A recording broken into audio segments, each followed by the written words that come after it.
ज्ञानतिमिरन्दस्य ज्ञानाञ्जनशलाकया चक्षुरुन्मीलितं येन तस्मै श्रीगुरवे नमः। श्रीचैतन्यमनयोभीष्टां स्थापितं येन भूतले स्वयं रूपकदा मह्यं ददाति स्वपदान्तिकम्। वन्देऽहं श्रीगुरु श्रीयुतपदकमलं श्रीगुरून् वैष्णवांश्च श्रीरूपं सर्गजातं सहगण रघुनाथान्वितं कंसजीवं साद्वैतं सावधूतं परिजनसहितं कृष्ण चैतन्यदेवं श्रीराधाकृष्णपादसहगण श्रीललिता श्रीसखानितांश्च नमो विष्णुपदाय कृष्णपृष्ठाय भूतले श्रीमते भक्तिवेदान्तो स्वामिनीति नामिने। नमस्ते सरस्वती देवी गौरवाणी विचारिणे निर्विशेषशून्यवादी पाश्चात्योदयसुतारिणे। वंशाकल्पतरुभ्यश्च कृपासिन्धुभ्येव च पतितानां पावनेभ्यो वैष्णवेभ्यो नमो नमः। पञ्चतत्त्वात्मकं कृष्णं भक्तरूपस्वरूपकं भक्तावतारं भक्ताख्यं नमामि भक्तशक्तिकम्। हे कृष्ण करुणा सिन्धु दीनबन्धु जगत्पते गोपीशो गोपिकान्त राधाकान्त नमोस्तुते। तप्तकाञ्चन गौराङ्गी राधे वृन्दावनेश्वरी वृषभानुसुते देवी प्रणमामि हरिप्रिये। वृन्दावै तुलसीदेव्यै प्रिया वै केशवस्य च विष्णुभक्तिपदे देवी सत्यवत्यै नमो नमः। जय श्रीकृष्ण चैतन्य प्रभु नित्यानन्द श्री अद्वैत गदाधर शिवसदि गौरभक्तवृन्द।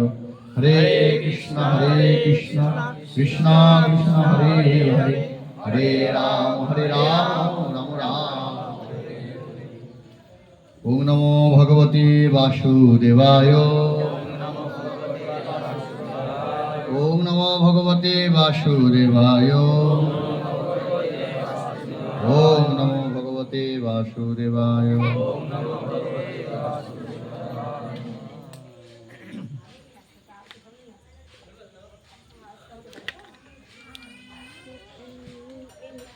नारायणं नमस्कृतं नरं चैव नरोत्तमं देवीं सरस्वतीं व्यासं ततो जयमुदीरये। मुखं करोति वाचालं पङ्गुं लङ्घयति गिरिं यत्किपातमहं वन्दे श्रीगुरुदिनदारिणं। परमानन्दमाधवं सचैतन्यं हरिओं तत्सत्। तो सौभाग्य में हमारे परमाराध्य श्री गुरुपाद पद्म विष्णुपाद परमहंस परिव्राजकाचार्य अष्टोत्तर सदस्य श्रीमत् ছিল जय पताका स्वामी गुरु महाराज रातुल चरणी सहस्र कोटि दंडवत समाधि ज्ञापन पूर्वक मोदीय परम गुरु पाद पद्म विष्णुपाद कृष्ण कृपा श्रीमती শিল অভয় চরণারবিন্দ ভক্তি বেদান্ত স্বামী শিল প্রভুপাদে রাতুল চরণে ভুলন্তি তখন আমি ভুলন করি এবং সমাগত সমুপস্থিত সমস্ত ভক্তদের চরণে আমি সশ্রদ্ধ দণ্ডবত প্রণতি জ্ঞাপন পূর্বক কৃপা ভিক্ষা প্রার্থনা করছি যাতে যুগে যুগে জন্মে জন্মে গুরু গৌরাঙ্গের অহেতুকী সেবায় যুক্ত। এখন আপনারা সকলেই জানেন যে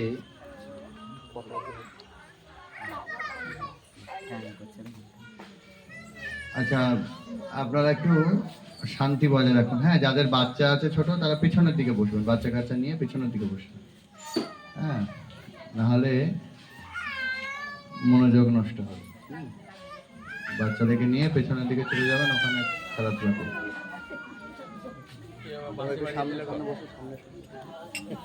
মৃদঙ্গটা সরিয়ে দাও, নিয়ে সামনাসামনি ওই সামনে গিয়ে সামনে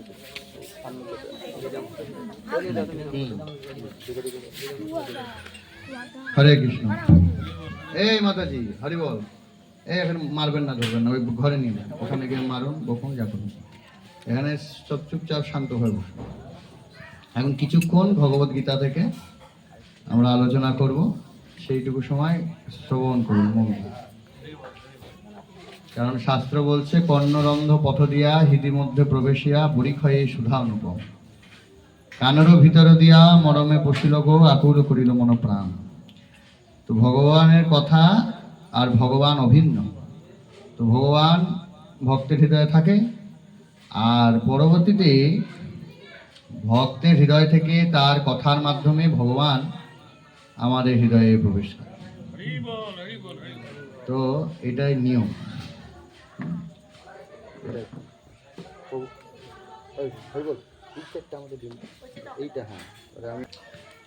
আমাদের ছিল প্রভুপাদ শিক্ষা দিচ্ছেন যে সকালবেলা ভাগবত আর সন্ধ্যাবেলা গীতা।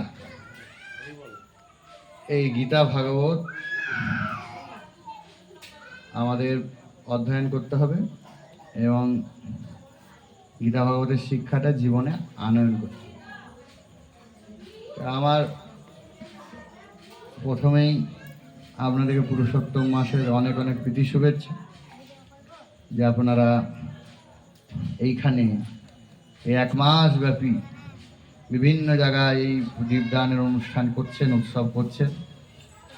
তা আমাদের ঊর্ধ্বতন কর্তৃপক্ষ তারা চাইছে যেমন কার্তিক মাসে নিয়ম সেবা তখন সমস্ত জায়গায় দীপদানের উৎসব হয়, তেমনি পুরুষোত্তম মাসেও এই দীপদানের উৎসব যেন সর্বত্র হয়। তো এখানে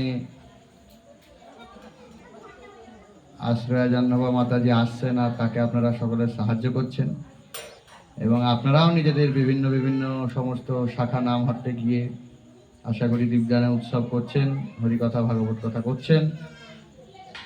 তো এগুলির মাধ্যমে পূর্বতন আচার্যবৃন্দ সন্তুষ্ট হচ্ছে। তো যারা করছেন ভক্তরা তাদেরকে অসংখ্য ধন্যবাদ। আর আপনারা জানেন পুরুষোত্তম মাসের দিব্য মহিমা। শাস্ত্রের 3টি মাসকে ভগবানের প্রিয় বলে আমরা জানতে পারি। একটা হচ্ছে মাঘ মাস, একটা বৈশাখ মাস, একটা কার্তিক। তো মাঘ মাসের বৈশিষ্ট্য হচ্ছে মাঘ মাস হচ্ছে পাপ বিধৌতকারী মাস। মাঘ মাসে যত তীর্থে স্নান করা হবে, গঙ্গা স্নান করা হবে, মাঘে প্রয়াগে চ কোটিকল্প বাসে, এইসব প্রয়াগে যায় কুম্ভ। হ্যাঁ, তো সেই প্রয়াগে বাস করলে, কল্প বাস করলে সব পাপ দূরীভূত হয়ে যায়। তো মাঘের মহিমা হচ্ছে পাপ বিধৌত। আর বৈশাখে হচ্ছে পুণ্য প্রদায়িনী মাস, পুণ্য প্রদান করে। হ্যাঁ, বৈশাখ মাসের মহিমা হচ্ছে জলদান। মাঘে স্নান, মাঘে যদি স্নান করা হয়, বিশেষ করে প্রাতঃ স্নান করা হয়, তার অনেক মহিমা। আর মাঘে স্নান, আর বৈশাখ মাসে জলদান, আর কার্তিক মাসে দীপদান। তাহলে বৈশাখ মাসে পুণ্য প্রদায়িনী মাস, পুণ্য হয়। মাঘ মাসে পাপ বিধৌত করে দেওয়া হয়, পাপ চলে যায়। আর কার্তিক মাস হচ্ছে সুকৃতি প্রদায়িনী মাস, পাপও না পুণ্যও না। যারা ভগবানের শুদ্ধ ভক্ত তারা পাপাচরণ তো করবেই না, কিন্তু পুণ্য করতেও আগ্রহী না। কারণ আপনারা জানেন পুণ্যের ফলও হচ্ছে অনিত্য। ওই স্বর্গে লোকে যাবে বা তার থেকে ঊর্ধ্বতন কিছু গ্রহলোকেও যাবে, কিন্তু গেলে হবে কি, লাস্টে ক্ষীণে পুণ্যে মত্ত লোকে বিষণ, আবার ঘুরে ফিরে এই জগতে এসে থাকতে হবে। এই পুণ্যটাও একটা বন্ধন।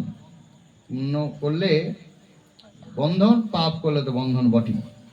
তা আচার্যরা বলছে একটা লোহার শিকল আর একটা সোনার শিকল, কিন্তু শিকল মানেই বন্ধন, বেঁধে তো রাখছে। সোনার শিকল দিয়ে বাঁধু আর লোহার শিকল দিয়ে বাঁধু। তাই পুণ্য করলে স্বর্গে যেতে হবে, ওখানেও সময় নষ্ট সুখ ভোগে। আর পাপাচরণ করলে নরকে গিয়ে তো কষ্ট পেতেই হবে। কিন্তু ভক্ত এই দুয়ের ঊর্ধ্বে সুকৃতি লাভ করে কার্তিক মাসে। যে সুকৃতি কার্তিক মাসে লাভ করে, সুকৃতির মাধ্যমে সাধু সঙ্গ জোটে। আর সাধুর কৃপা হলে কৃষ্ণ ভক্তিতে অগ্রসর হতে ইচ্ছা করে। আর কৃষ্ণ ভক্তিতে অগ্রসর হয়ে কৃষ্ণ ভক্তি করলে তখন গিয়ে আমাদের কি হয়, তখন গিয়ে আমাদের এই হরিনামে, হরি কথায়, হরি সেবায় রুচি। তো যাই হোক, সেইটা জন্য প্রয়োজন সুকৃতি। আর সুকৃতি যে কার্তিক মাসে আমরা দামোদর মাসে লাভ করে থাকি, ওই দামোদর মাসের চেয়ে 100 গুণ বেশি সুকৃতি লাভ হয় এই পুরুষোত্তম মাস। এটাই হলো পুরুষোত্তম মাসের বিশেষ বৈশিষ্ট্য। কারণ এই পুরুষোত্তম মাস ভগবান নিজে সাক্ষাৎ প্রকট করেছে বিশেষ কারণে। অনেকগুলো কারণ আছে, বৈজ্ঞানিক কারণও কিছু আছে, কিন্তু মুখ্য কারণ হচ্ছে ভগবানের ইচ্ছা। তো সেই ইচ্ছার প্রভাবটা কি? হিরণ্যকশিপু দৈত্যরাজ, প্রহ্লাদ মহারাজের পিতা, সে ব্রহ্মার বরদান, ব্রহ্মার তপস্যা করে বিভিন্ন প্রকার বরদান সে লাভ করেছিল। তো এখন তার উদ্দেশ্য ছিল আমি মরবো না, আমি অমর হব। কিন্তু বিভিন্ন প্রক্রিয়াতে ঘুরিয়ে ফিরিয়ে সে ওই অমরত্বের বরদানটা নেওয়ারই চেষ্টা করেছে। বিভিন্ন রকম বলেছে, আপনারা জানেন, দিনে মরবো না, রাতে মরবো না, হ্যাঁ, ঘরের বাইরে মরবো না, ভিতরে মরবো না, অস্ত্রে মরবো না, বিনাস্ত্রে মরবো না, পশুতে মরবো না, নরে মরবো না, এইরকম যে বিভিন্ন সত্তা, আকাশে মরবো না, মাটিতে মরবো না, জলে মরবো না। তার মধ্যে একটা শর্ত ছিল, এই যে 12টি মাসের মধ্যেও মরব না। তা হিরণ্যকশিপু দৈত্য দেখছে 12টি মাসের মধ্যেও যদি বরদান নিয়ে নি মরবো না, তাহলে আর কখন মারবে? আর ভগবান দেখছে তুমি যত চাইছো চাও, আমার যখন মারার ইচ্ছা হবে আমি ঠিক মারবো। এইটা হচ্ছে একটা আসরিক প্রবৃত্তি। এই আসরিক প্রবৃত্তি মানুষদের মধ্যেও দেখা যায়। অসুরের প্রবৃত্তি মানে অসুর সর্বদা বাঁচতে চায়, যে আমরা কি করে বেঁচে থাকবো, দীর্ঘদিন আমরা বেঁচে থাকবো, আমরা মরবো না। এই যে মরবো না, এটা হচ্ছে আসরিক প্রবৃত্তি, কিছুতেই মরবো না। আর দৈবী প্রকৃতি কি? দৈবী প্রকৃতি হচ্ছে ভগবানের ইচ্ছার উপর নির্ভর। ভক্ত এটা চিন্তা করে না যে আমি বেঁচে থাকবো বা মরে যাব। ভক্ত সর্বদা ভগবানের ইচ্ছার উপর নির্ভরশীল, যে ভগবান আমাকে যা করবে আমি তাতেই খুশি। মারবি রাখবি जो ইচ্ছা তুয়ারা, নিত্য দাসপতি তুয়া অধিকার। হ্যাঁ, এই যে ভগবান কার প্রার্থনা শুনে, সেই প্রসঙ্গে ভক্তিবিনোদ ঠাকুর লিখেছেন যে সরঙ্গ শরণাগতি হইয়াছে যাহার, তাহার প্রার্থনা শুনেন শ্রীনন্দ কুমার। তো সরঙ্গ শরণাগতি কি? দৈন আত্মনিবেদন গতিত্বে বরণ, অবশ্য রক্ষিবে কৃষ্ণ বিশ্বাস পালন। ভক্তি অনুকূল মাত্র কার্যের শিকার, ভক্তি প্রতিকূল ভাব বর্জন অঙ্গীকার। এইটা হচ্ছে 6 প্রকার শরণাগতি। এই 6টা শরণাগতি যখন কোনো সাধকের মধ্যে আসে, তখন ভগবানও বশ হয়ে যায় তার কথা শুনে। তো প্রহ্লাদ মহারাজের মধ্যে পূর্ণরূপে 6 শরণাগতি ছিল। এই প্রহ্লাদ মহারাজ কখনো ভাবছেই না যে আমি বাঁচবো না মরব। তাই তার অসুর পিতা যতই তাকে মারার চেষ্টা করছে, কিন্তু প্রহ্লাদ মহারাজের মৃত্যু হচ্ছে। আর হিরণ্যকশিপুর কত বাঁচার চেষ্টা করেছে, তার মধ্যে এইটা একটা, যে 12 মাসের মধ্যেও মরবো না। তা ভগবান বললো ঠিক আছে, 12 মাসের মধ্যে মরবে না তো কি হয়েছে, আমি 13 নম্বর মাস বানিয়ে দেব, কোনো অসুবিধা নেই। এখন 12 মাসে মরবে না, 13 নম্বর মাস বানিয়ে দেবো, কোনো চিন্তা। ভগবানের এইগুলো কোনো প্রয়োজনীয়তা না। ভগবান চাইলে বৈকুণ্ঠে বসে বসে হিরণ্যকশিপুরের মতো 100টা হিরণ্যকশিপুরকে মেরে দিতে পারে, শুধু ইচ্ছা মাত্র। একটা হাতে তুড়ি মারতেও লাগবে না, হিরণ্যকশিপুরের মতো 100 কোটি দৈত্য মরে যাবে। কিন্তু এরাও তো শেষে গিয়ে ভগবত পার্ষদ। ভগবান কোনো লীলা ভক্ত ব্যতীত তো করেন না। এই যে 2 দৈত্য, আচ্ছা চিন্তা করুন, লক্ষ্মী দেবী যে কোলে বসে, স্বয়ং লক্ষ্মী দেবী ভগবানের এই বাম উরুতে বসে, সেই কোলে রেখে হিরণ্যকশিপুরকে মারছে, তাহলে সেও কি কম ভাগ্যবান? হ্যাঁ, সে দৈত্য কুলে এসেছে, কিন্তু সে ভগবানের কোলে বসে মৃত্যুবরণ করছে। হ্যাঁ, ভগবান স্বয়ং তার সঙ্গে এসে যুদ্ধ করছে। তা সে কি সাধারণ কেউ? সে তো সাধারণ কেউ নন, সেও তো বৈকুণ্ঠের দ্বারপাল, ভগবানেরই পার্ষদ। কিন্তু ভগবানকে তো সবাই মালা চন্দন দেয়, ভোগ রাগ করে, সেবা করে। কিন্তু ভগবানেরও তো কখনো কখনো ইচ্ছা হয় আমি একটু মারামারি করি।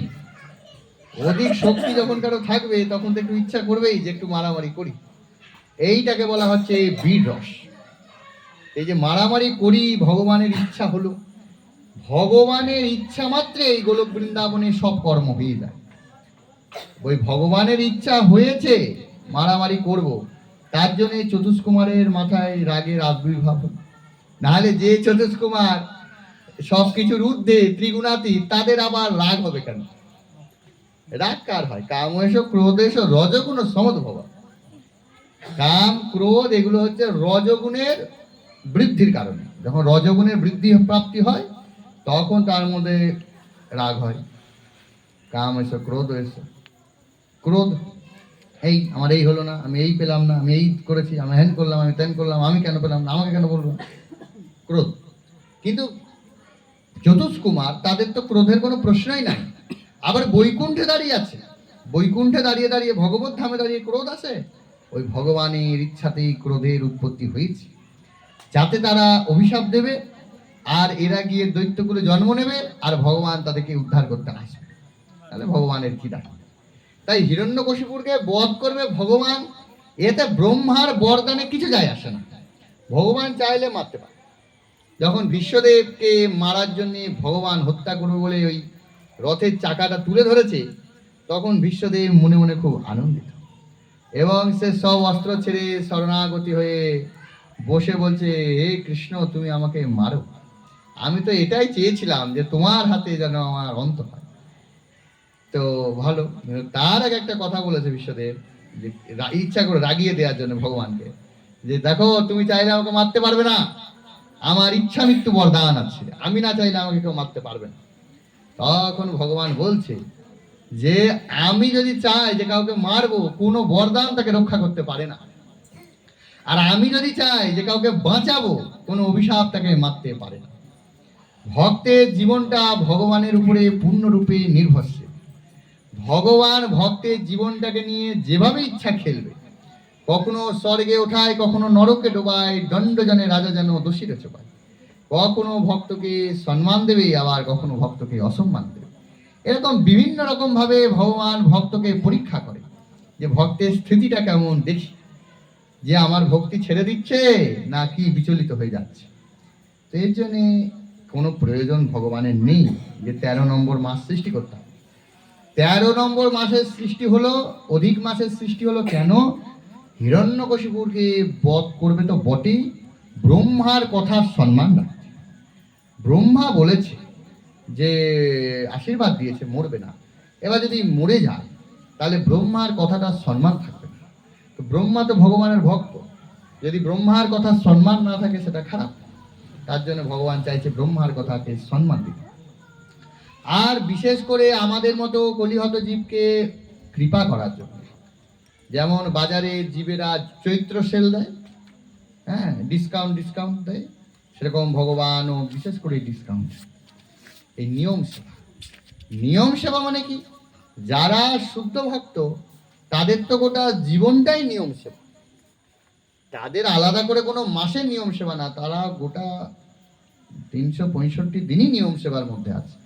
কিন্তু তারপরেও যারা মাতৃশ জীব, যাদের ভজনে অনুভূতি নেই, যাদের ভজনে আগ্রহ নেই, যাদের সাধনা করার ইচ্ছা নাই, তপস্যা করার ইচ্ছা নেই, তাদের জন্য ভগবান এই কার্তিক মাস, পুরুষোত্তম মাস, বৈশাখ মাস এগুলোর উপরে অবতীর্ণ হন, যাতে এই মাসের সুযোগ নিয়ে আমরা আরো বেশি বেশি করে হরি ভজনে নিযুক্ত হতে পারি, এবং এই মাসের মহিমাকে অবগত হয়ে আমরা ইচ্ছাকৃত হোক বা অনিচ্ছাকৃত হোক ভগবানের সামনে আসি, ভগবানকে প্রদীপ নিবেদন করি, এতে ভগবান খুব খুশি হন। এটাই হলো সাধুর বৈশিষ্ট্য এবং সাধু সঙ্গের বৈশিষ্ট্য। মহান্তের স্বভাবে তারিতে পামর, নিজ কার্য নাই তবু জান পরঘর।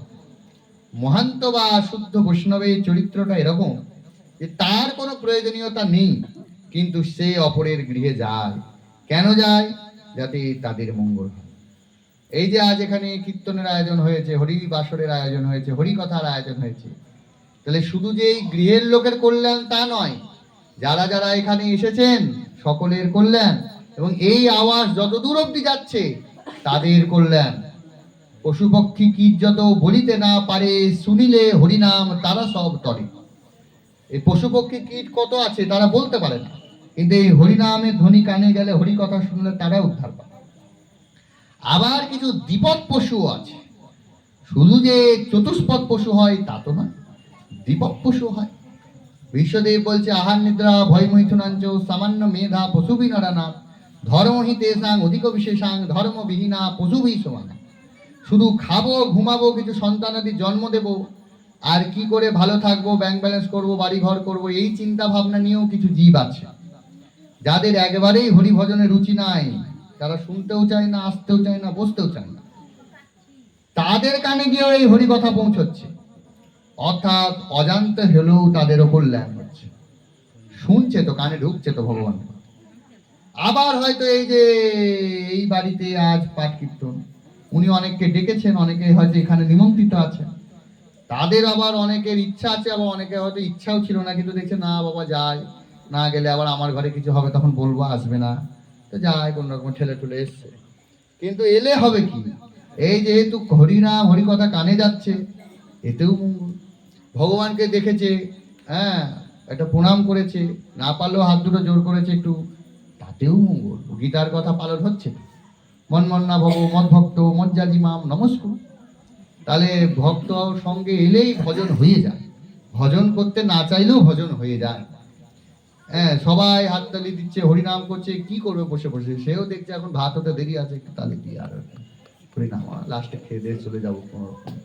হ্যাঁ, এই তাড়াতাড়ি রান্নাটা হলে ভালো হয়, কিন্তু এখন উপায় নাই, পড়ে গেছি ঝামেলা। এখন একটু সবাই করছে আশেপাশের লোক, আমিও একটু তালিমালি দিয়ে কিছু করি, নাহলে বলে বসে আছে। তো যাই হোক, করলো যেন তেন প্রকারে হবে। আর যদি কিছু না করে, এই পাশে থেকে আসে হঠাৎ করে, এই দাদা এত দেরি এত দেরি, এই কাজ সেই কাজ, এই এলাম, এই দোকান বন্ধ করে এলাম, আচ্ছা আচ্ছা প্রসাদ পর প্রসাদ পর। আরে ওই ভগবানের প্রসাদ যখন পেটে যাবে, ও প্রসাদ পেটে গিয়েও বলবে ভক্ত হ ভক্ত হ, কিছু উপায় না। মানে যে কোনো প্রকারে যুক্ত থাকলেই কৃপা, আর পুরুষোত্তম মাসে শতগুণে বেশি কৃপা। মানে অন্য সময় একটা ভক্তকে প্রসাদ পালে, বস 100টা ভক্তকে প্রসাদ পালে যে ফল, এই পুরুষোত্তম মাসে একটি মাত্র ভক্তকে প্রসাদ পালে সেই ফল। তাহলে এই বাড়ির যারা গৃহকর্তা, তারা কত ভক্তকে প্রসাদ পাচ্ছে, এই এক একজনকে এবার 100 দিয়ে গুণ করুন, কত হবে? তো যাই হোক, এইটা ভগবানের বিশেষ কৃপা। তা আচার্যরা বলছে পুরুষোত্তম মাসে কিছু না কিছু অধিক নিয়ম নিতে হয়। হ্যাঁ, কিছু না কিছু অধিক, কেউ সংখ্যা নাম বাড়াতে পারে, কেউ কিছু স্তব স্তুতি পড়তে পারে সহজ, কেউ হয়তো ভগবানকে প্রদীপ দেখাতে পারে, কেউ একটু ফুল তুলসী ভগবানের চরণে দিতে পারে, এরপরে যে যত কঠোর ভাবেও করতে পারে, কিন্তু মিনিমাম তাকে কিছু একটা অধিক নিয়ম নিয়ে ভজন করা উচিত। আর বিশেষ করে পুরুষোত্তম অধ্যায় ভগবত গীতার যে 18টা অধ্যায়, তার মধ্যে 15 নম্বর যে অধ্যায়, এটাকে বলছে পুরুষোত্তম যোগ। এই পুরুষোত্তম যোগের নিত্য পাঠ করার জন্যে বলা হয়েছে। তো সেই পুরুষোত্তম যোগের 20 নম্বর শ্লোক, অর্থাৎ অন্তিম শ্লোক পাঠ করব, যে ভগবান কৃষ্ণ কি বলছেন, তারপর আমাদের সংস্থাপক আচার্য প্রভুপাদ কি বলছেন শুনবো, তারপরে আমি সামান্য ব্যাখ্যা করার চেষ্টা করব। এতক্ষণ আপনারা শুনলেন পুরুষোত্তম মাসের কিঞ্চিত মহিমা। এখন ভগবান শ্রী পুরুষোত্তম তার পুরুষোত্তম যোগ তথা গীতায় কি বলছে আপনারা শ্রবণ। আমার পরে পরে আপনারা বলুন। পুরুষোত্তম যোগের 20 নম্বর। ইতি গুহ্যতমং শাস্ত্রং, ইতি গুহ্যতমং শাস্ত্রং, ইদং মুক্তং ময়া নঘ, ইদং মুক্তং ময়া নঘ, এতদ্বুদ্ধা বুদ্ধিমানঃ, এতদ্বুদ্ধা বুদ্ধিমানঃ, সৎকৃতকৃতস্য ভারত। সৎকৃতস্য ভারত। ইতি গুহ্যম তমং শাস্ত্রং, ইতি গুহ্যম তমং শাস্ত্রং, ইদং মুক্তং ময়া নঘ, ইদং মুক্তং ময়া নঘ, এতদ্বুদ্ধা বুদ্ধিমানঃ, এতদ্বুদ্ধা বুদ্ধিমানঃ, সৎকৃতকৃতস্য ভারত। সৎকৃতকৃতস্য ভারত। ইতি গুহ্যতমং শাস্ত্রং, ইতি গুহ্যতমং শাস্ত্রং, ইদং মুক্তং ময়া নঘ, ইদং মুক্তং ময়া নঘ, এতদ্বুদ্ধা বুদ্ধিমানঃ, এতদ্বুদ্ধা বুদ্ধিমানঃ, সৎকৃতকৃতস্য ভারত। সৎকৃতকৃতস্য ভারত। অনুবাদ বলুন। হে নিষ্পাপ অর্জুন, হে নিষ্পাপ অর্জুন, হে ভারত, হে ভারত, এভাবে এভাবে সবচেয়ে সবচেয়ে গোপনীয় গোপনীয় শাস্ত্র শাস্ত্র আমি আমি তোমার কাছে তোমার কাছে প্রকাশ করলাম। প্রকাশ করলাম। যিনি যিনি এই তত্ত্ব এই তত্ত্ব অবগত হন, অবগত হন, তিনি তিনি প্রকৃত বুদ্ধিমান বুদ্ধিমান এবং এবং তিনি তিনি কৃতার্থ হন। কৃতার্থ হন। ছিল প্রবাদকে তাৎপর্য। ভগবান এখানে স্পষ্টভাবে বর্ণনা করেছেন যে এটি সমস্ত দিব্য শাস্ত্রের সারমর্ম, এবং পরমেশ্বর ভগবান যেভাবে তা দান করেছেন ঠিক সেভাবেই তা উপলব্ধি করা উচিত। তার ফলে মানুষের বুদ্ধি বিকশিত হবে এবং সে পূর্ণরূপে দিব্য জ্ঞান উপলব্ধি করতে পারবে। প্রক্ষান্তরে বলা যায় যে ভগবত দর্শন উপলব্ধি করার ফলে এবং ভক্তিযোগে ভগবানের সেবায় নিযুক্ত হওয়ার ফলে সকলেই যারা প্রকৃতির গুণের কলুষতা থেকে মুক্ত হতে পারে। ভক্তিযোগ পূর্ণ তত্ত্বজ্ঞান লাভের পন্থা। যেখানে ভক্তিযোগ সাধিত হয় সেখানে জড়জগতের কলুষতা থাকতে পারে না। ভগবানের সেবা এবং ভগবান এক ও অভিন্ন, কারণ তারা উভয়ই চিন্ময়। ভগবানের সেবা অনুষ্ঠিত হয় পরমেশ্বর ভগবানের অন্তরঙ্গা শক্তির মাধ্যমে। ভগবানকে বলা হয় সূর্যের মতো এবং অজ্ঞানতাকে বলা হচ্ছে অন্ধকার। যেখানে সূর্যলোকের প্রকাশ হয় সেখানে অন্ধকারের কোনো প্রশ্ন উঠতে পারে না। তাই সদ্গুরুর উপযুক্ত তত্ত্বাবধানে যখন ভক্তিযোগের অনুশীলন করা হয় তখন অজ্ঞানতার কোনো প্রশ্নই থাকে না। সকলেরই উচিত এই কৃষ্ণ ভাবনা অনুশীলনে ব্রতী হওয়া এবং বুদ্ধিমত্তার বিকাশ ও নির্মলতা প্রাপ্তির জন্য ভগবানের সেবায় নিযুক্ত হওয়া।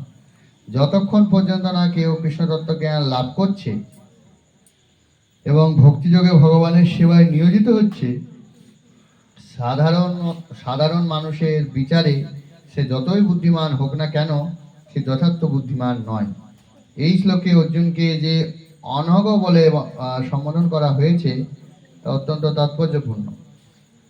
অনঘ হে নিষ্পাপ, এর অর্থ এই যে যতক্ষণ পর্যন্ত না মানুষ সব রকম পাপ থেকে মুক্ত হচ্ছে ততক্ষণ পর্যন্ত শ্রীকৃষ্ণকে জানতে পারা সম্ভব না। মানুষের সব রকমের পাপের কলুষতা থেকে মুক্ত হতে হবে, তখনই কেবল সে উপলব্ধি করতে পারবে। কিন্তু ভক্তিযোগ এতই শুদ্ধ ও শক্তিশালী যে কেউ যখন একবার ভগবত সেবায় নিযুক্ত হয় তখন সে আপনা থেকেই সমস্ত পাপ থেকে মুক্ত হয়ে যায়। পূর্ণ কৃষ্ণ ভাবনাময় ভাবিত হয়ে শুদ্ধ ভক্ত সঙ্গে যখন ভগবত ভক্তির অনুশীলন করা হয় তখন কতগুলি প্রতিবন্ধকতাকে সম্পূর্ণভাবে দূরীভূত করার প্রয়োজন হয়। তার মধ্যে সবচেয়ে গুরুত্বপূর্ণ হচ্ছে হৃদয়ের দুর্বলতা। প্রথম অধঃপতনের মূল কারণ হচ্ছে জড়া প্রকৃতির উপর প্রভুত্ব করার অভিলাষ। এভাবেই জীব পরমেশ্বর ভগবানের অপাশ্রিত প্রেমের সেবায় পরিত্যাগ করে হৃদয়ে দ্বিতীয় দুর্বলতা, এই যে জড়জগতের উপর আধিপত্য করা প্রবণতা যতই বৃদ্ধি পায় ততই সে প্রতি এবং জড় বিষয় লাভ করার প্রতি আসক্ত হয়। হৃদয়ের এই দুর্বলতাগুলি জড় অস্তিত্বের কারণ। এই অধ্যায়ে প্রথম 5টি শ্লোকে হৃদয়ের এই সমস্ত দুর্বলতা থেকে মানুষকে মুক্ত হওয়ার পদ্ধতি বর্ণনা করা হয়েছে এবং অধ্যায়ের বাকি অংশে 6ষ্ঠ শ্লোক থেকে শেষ পর্যন্ত পুরুষোত্তম যোগ নিয়ে আলোচনা করবে। আমরা সামনে পিছনে বসে। তো যাই হোক, এইখানে বিশ্রাম হচ্ছে। এখান থেকে আমরা দেখতে পাচ্ছি যে এই যে গীতা, এই গীতাটা আমাদের জীবনে কতটা প্রয়োজনীয়। এই গীতাতে ভগবান বলছে যে এই ইতি পূজ্যতম শাস্ত্রম, এটি হচ্ছে সবচেয়ে পূজ্যতম শাস্ত্র। অর্থাৎ দেখুন, সমস্ত যে বেদ উপনিষদ বা যাই আছে এগুলোর উদ্দেশ্য কি? ভগবানকে জানা। তো এখন দেখা যাচ্ছে হয়তো আপনি শ্যাম বাবুকে খোঁজ করছেন, তার বাড়ি বিষ্ণুপুরের নতুন গ্রামে হয়তো। এইবার বিষ্ণুপুরে বাস স্ট্যান্ডে নামলেন, খোঁজ করছেন, হ্যাঁ এদিকে চলে যান নতুন গ্রাম। আচ্ছা, নতুন গ্রামে এসে খোঁজ করছেন অমুক পাড়া, ঠিক আছে।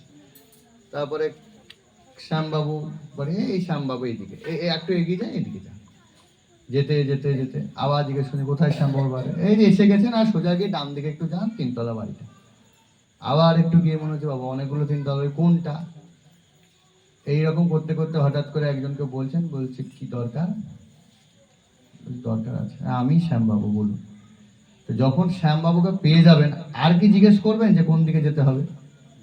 যেটা বলার সেটা বলবেন। তো সেই রকম সমস্ত বেদ উপনিষদ কাকে পাওয়ার শিক্ষা দিচ্ছে? ভগবানকে। ভগবানকে স্বয়ং শ্রীকৃষ্ণ। আর সেই শ্রীকৃষ্ণ স্বয়ং ভগবত গীতা মুখনিসৃত বাণী ভগবান বলছেন, মানে এটা কতটা গুরুত্বপূর্ণ। তা আমরা যদি গীতার শিক্ষায় শিক্ষিত হই তাহলে আমাদের আর অন্য কোনো শাস্ত্র না জানলেও চলে যায়। কারণ স্বয়ং সমস্ত শাস্ত্রের প্রতিপাদ্য বিষয় যে ভগবান, তিনি স্বয়ং এই শাস্ত্র বলছেন। আর ভগবান অষ্টাদশ অধ্যায়ে গিয়েও বলছে যে এই গীতার জ্ঞান যে দান করে সে আমার সবচেয়ে প্রিয়। যে মহান্তে স্বভাবে তারিত পামর নিজ কার্য নাই তবু জান পরমর, কি করতে চান? তো গীতার জ্ঞান যখন প্রবেশ করবে তখন কি হবে? বলছে আলো যদি কোনো জায়গায় উদিত হয় অন্ধকার নাশ হবে। আলো থাকলে আর অন্ধকার থাকবে না। কৃষ্ণ সূর্য সম মায়া হয় অন্ধকার, যাহা কৃষ্ণ তাহা নাই মায়ার অধিকার। অর্থাৎ অন্ধকার আর আলো এক জায়গায় থাকতে পারে। তো যখন ভগবত গীতা আদি শাস্ত্র করে জ্ঞানের উদয় হবে, তখন আস্তে আস্তে স্বাভাবিকভাবে পাপ কার্য থেকে মন সরে যাবে। আবার যদি একটু বাকি থাকে, সেটা সাধুসঙ্গ করতে করতে করতে করতে দূরীভূত হবে। এর জন্য আমাদেরকে কি করতে হবে? এই গীতা ভাগবতের জ্ঞানটা গ্রহণ করতে হবে। কোথায় আমরা করব? এই ভাগবত পরগিয়া ভাগবত স্থানে। ভাগবতটা পড়তে হবে ভাগবত স্থানে, অর্থাৎ এক ভাগবত বড় ভাগবত গ্রন্থ, আর ভাগবত বড় ভক্তি রস পাত্র। এক ভাগবত হচ্ছে গ্রন্থ ভাগবত, আর ভাগবত হচ্ছে ব্যক্তি ভাগবত। তো ব্যক্তি ভাগবত বা সহজে বলতে গেলে ভক্তের নিকটে গিয়ে ভগবানের কথা শ্রবণ করতে হবে। আমরা যদি এদিক ওদিক ভগবানের নামে অনেক গান বাজনা কীর্তন অনেক কিছুই হবে, কিন্তু যে ব্যক্তি করছে সে যেহেতু সদাচারী নয়, তাই সেইটাতে কোনো কার্যসিদ্ধি হবে না। অবৈষ্ণব মুখাৎ গৃহ্ণম পূত হরিকথামৃতম শ্রবণং নৈব কর্তব্যং সর্বশিষ্ট যথাপয়। যেমন দুধ পুষ্টিকর খাদ্য হলেও সাপের মুখ পড়লে তা বিষক্রিয়া করে, সেরকম কর্মী জ্ঞানী যোগী আদি অন্যান্য লোকের মুখ থেকে ভগবত কথা আমাদের কানে গেলেও তা হৃদয়ে গিয়ে গিয়ে কোনো কার্যসিদ্ধি করে না। কিন্তু দেখা যাচ্ছে সে হয়তো অনেক সুর তাল বিশেষজ্ঞ পাণ্ডিত্য আছে, কিন্তু সুর তাল নাই, ভাঙা গলা, কিন্তু মূর্খ মানুষ, তেমন শাস্ত্রও পড়েনি, শুধু গুরুমুখ থেকে যেটুকু শ্রবণ করেছে এবং ভগবত গীতা থেকে যদি সামান্য কিছু বলে, তখনও দেখুন কত জীবের পরিবর্তন হয়ে যায়। এর কারণটাই হচ্ছে আনুগত্যময়ী ভগবত সেবা। সে যখন গুরুদেবের আনুগত্যে ভগবানের কথা প্রচার করে, তখন মানুষের জীবের হৃদয়ের পরিবর্তন হয়। তাই আমাদের উচিত হচ্ছে সর্বদা যেখানে শুদ্ধ হরিসব ভক্তের সঙ্গ হচ্ছে, এই যে এখানে নাম হট্ট চলছে, নাম হট্ট মানে কি? নামের হাট, দিব্য নামের হাট। নিত্যানন্দ প্রভু এই নাম হট্টের প্রতিষ্ঠা করার মাধ্যমে মহাপ্রভুর বাণী প্রচার করেছিলেন। পরবর্তীকালে ভক্তিবিনোদ ঠাকুর আবার এটার পুনর্জাগরণ করে প্রচার করেন, এবং তিনি 500টারও অধিক নাম হট্ট চালাতেন গৃহস্থ হয়ে। তার 10টা সন্তান, তারপরে সে 500টার অধিক নাম হট্ট চালাতেন, কোনোদিন নিরুৎসাহিত বোধ করেন। এবং পরবর্তীতে আমাদের শ্রী গুরুদেব এই গোত্রুম কল্পাটবী গ্রন্থ থেকে আবার এই নাম হট্টের পুনরুত্থাপন করে আজকে প্রতি নগর আদি গ্রামে এই নাম হট্টের দ্বারা শুদ্ধ ভক্তির প্রচার করছে। এটা মাধ্যম, একটা প্ল্যাটফর্ম, কিন্তু মুখ্য হচ্ছে সাধু বৈষ্ণবের আনুগত্যে, যার যেখানে ভালো লাগে শুদ্ধ ভক্তের আনুগত্যে থেকে উত্তর উত্তর হরিভক্তির বৃদ্ধি, এবং অন্তিমে গিয়ে সদ্গুরু চরণ আশ্রয় করে আবার হরি ভজনে নিযুক্ত। যাই হোক, এই গীতার প্রতিটা জ্ঞান এখানে যে বলেছে বুদ্ধতম জ্ঞান, শুধু এই শ্লোকটাতে বলছি বুদ্ধতম জ্ঞান, মানে এর আগে যেগুলো বললো, তো সেখানে অনেক কিছু বলেছে। মময় বাংশ জীবলোকে জীবভূত সনাতন, নির্মান্য মোহাজিত সম্ভব দোষ আধ্যাত্মবৃত্ত বিনিবৃত্ত কামা, এইসব এই অধ্যায় আছে। এবং তৎপরবর্তী তার পূর্ববর্তী অধ্যায়গুলোও ভগবান অনেক কিছু বলেছেন। তা আমরা যদি গীতাটাকে নিজের জীবনের বিশেষ গ্রন্থ হিসাবে তুলে ধরি এবং গীতাতে ভগবান যেভাবে বলছে সেভাবে যদি জীবন যাপন করি, তাহলে অটোমেটিক আমরা কখন যে সাধু হয়ে যাব আমরা বুঝতে পারব। এখন যারা নতুন লোক, তারা সাধু শুনলে ভয় পেয়ে যায়, ভয় পেয়ে যায় যে বাবা সাধু হয়ে যাব মানে কি রে বাবা। সাধু মানে এরকম নয় যে আপনারা ঘর সংসার করছেন, চাকরি বাকরি করছেন, ব্যবসা বাণিজ্য করছেন, আপনাকে ছেড়ে চলে যেতে হবে। সাধু জীবন আর এই কর্মী সাধারণ মানুষের জীবন আপাত দৃষ্টিতে দেখতে একই রকম। বলে এও তো তাঁত বুনে আর এই সাধু তো তাঁত বুনছে, দুজনাই তাঁত বুনছে, দুজনাই সবজি বাজার যাচ্ছে, দুজনাই আনাজপাতি কিনছে, দুজনার ঘরেই রান্না হচ্ছে, দুজনাই খাচ্ছে। তাহলে এই যে তফাৎ কি হলো? তফাৎ বাহ্যিকভাবে বুঝতে না পারলেও আকাশ পাতাল তফাৎ আছে। দইয়ের হাঁড়ি আর চুনের হাঁড়ি দেখতে একই রকম, দুটোই সাদা, দুটোই সর ছাড়ছে, কিন্তু খাওয়ার পরে এক হাতা দই দিলে বলে আহা কি খেলাম, আর যদি এক চামচ চুন মুখে পড়ে তাহলে কেমন লাগে? তেমনি দেখে মনে হচ্ছে ভক্তের জীবন অভক্তের জীবন কই তফাৎ, কি তফাৎ, সবই তো করছে, কিন্তু ভক্তের জীবনের কেন্দ্রবিন্দুতে আছে কৃষ্ণ। তার ঘুম থেকে উঠে স্নান করে মঙ্গল আরতি থেকে যে কৃষ্ণ শুরু হয়েছে, রাত্রে শুতে যাওয়ার সময়ও তার কৃষ্ণ। আর সারাদিন সে হাতে তাঁত বুনলেও, হাতে ব্যবসা করলেও, মনে মনে সে সর্বদা কৃষ্ণ নাম করছে, কৃষ্ণ চিন্তা করছে। আজকে কোথায় প্রচারে যাব, আজকে অমুক জায়গায় অনুষ্ঠান আছে, আজ এই হয়েছে, সামনে দধিচিরা উৎসব আসছে, এই স্নানযাত্রা আসছে, রথযাত্রা আসছে, পাণ্ডব একাদশী আসছে, এই তার চিন্তা। সে রান্না করছে কিন্তু ভগবত কথা শ্রবণ করছে, ভগবানের কথা চিন্তা করছে। মায়েরা, জীব রান্না করে খেয়ে নিচ্ছে, আর ভক্ত কি করছে? বাজার যাচ্ছে, সবজি বানাচ্ছে, রান্না করছে, কিন্তু ভগবানকে নিবেদন করছে। আর যখন ভগবানকে নিবেদন করছে, তখন তার সমস্ত প্রক্রিয়াটি সেবা হয়ে যাচ্ছে।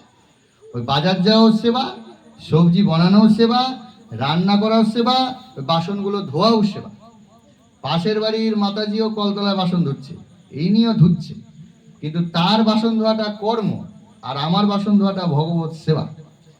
তার বাজার যাওয়াটা সংসারের কর্ম, কিন্তু আমার সবজি বাজার যাওয়াটাও ভগবত সেবা।